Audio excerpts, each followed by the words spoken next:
In the quilting stitches of the Pfaff Creative 3.0 sewing machine, there is an area, a menu that says hand look quilt stitches. And we're going to be working with stitch number 2. Now stitch number 2, let's touch the question mark and actually see what it says. It talks about using clear thread in the needle, and the tension for the needle has been tightened to pull the bobbin thread up. So what this is going to do is give us a stitch that looks like we've stitched by hand. Now this is a mock hand stitch, so it's totally needs some manipulation to get this stitch to work. I have had times where I've needed to change the type of batting I was using for this to really work, the different types of thread I've put in my bobbin. So I have that bright pink in my bobbin. That's what we're going to be looking for. This stitch does ask for our 0A foot with the IDT engaged, but check out the tension for this stitch. It's already up to 8. Now, sometimes I usually like to take that a little bit higher, but that's where it starts because every time is different. The thread that's actually your clear thread, I highly recommend a thread stand for that. That way it doesn't get caught up here on any of the, like a spool cap or anything.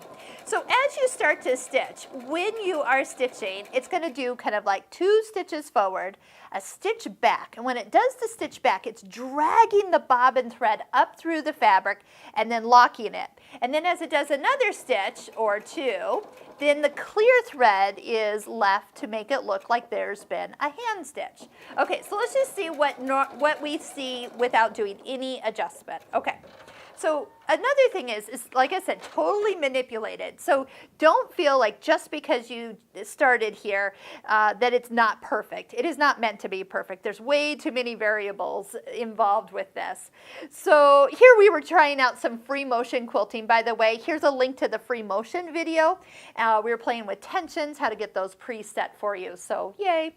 But here's what you see. First off, when you start off, you usually don't get a couple stitches at the beginning. It kind of takes a sequence or 2 to get it to pull up. This is kind of what you're looking for, is that those stitches connect. So when they're kind of dotted like that, they're not fully set yet. On the back, this is what it's going to look like. You're going to have a straight with a triple stitch in between each one. So that's why in the back, it always looks like, oh yeah, you didn't do this by hand. Okay, so next, I am seeing we need to have more top tension. Now you're kind of getting pretty high here. So I don't want to go too high too quickly, but we are definitely needing some thread to be a little stronger. Oh yeah, here we go. Now we're talking. And it's one of those stitches, I'm sure somebody had their tension like all mucked up and went, oh, this looks like a hand stitch. And now we have them programmed into our machine.